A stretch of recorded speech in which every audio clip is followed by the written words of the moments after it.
Alexis Poulain, sans réserve, l'édito. Ah là là là là, ça y est, ça revient. On va faire le forcing, le gouvernement et tous ceux qui voudraient qu'on travaille plus, parce que oui, les Français, vous ne le savez pas, mais vous êtes feignants. Eh bien, ça revient. Quel jour férié faudrait-il supprimer? On a fait un sondage en ligne sur X et sur les réseaux sociaux de Sud Radio. Vous avez été plus de 477 à répondre. Alors, visiblement, ça se tire la bourre entre le 1er mai et le 15 août. S'il faudrait supprimer un jour férié. Le 1er janvier, on le garde. Le 11 novembre, on le garde.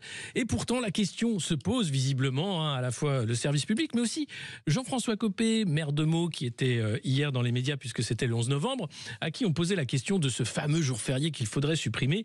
On l'écoute. Il n'y a jamais de bon jour férié à supprimer. On n'a pas besoin d'un jour férié pour commémorer.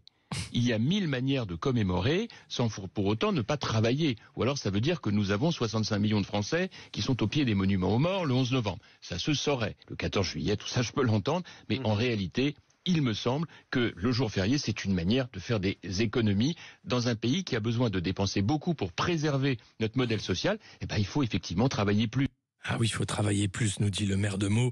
C'est vrai. Et le jour férié, c'est pour faire des économies. C'est pas pour se reposer. C'est pas comme si il avait fallu se battre. Il avait fallu que des milliers de Français meurent dans les tranchées. C'est pas comme si il y avait, le 14 juillet. Qu'est-ce qu'on fait? On célèbre ou on travaille? On travaille, évidemment. On pourrait travailler tout le temps. Mais je crois qu'en réalité, les Français sont plutôt contre cette idée. On a eu la Pentecôte, rappelez-vous. C'était après la canicule. Ce jour férié supprimé, ou pas, ça dépend un peu de où vous travaillez, pour solidarité. Et bien là encore, le coût de la solidarité arrive parce qu'il ne faudrait surtout pas trouver de nouveaux impôts et les Français doivent travailler plus. Après le jour férié, ce sera le mois d'août, bien sûr, beaucoup trop long.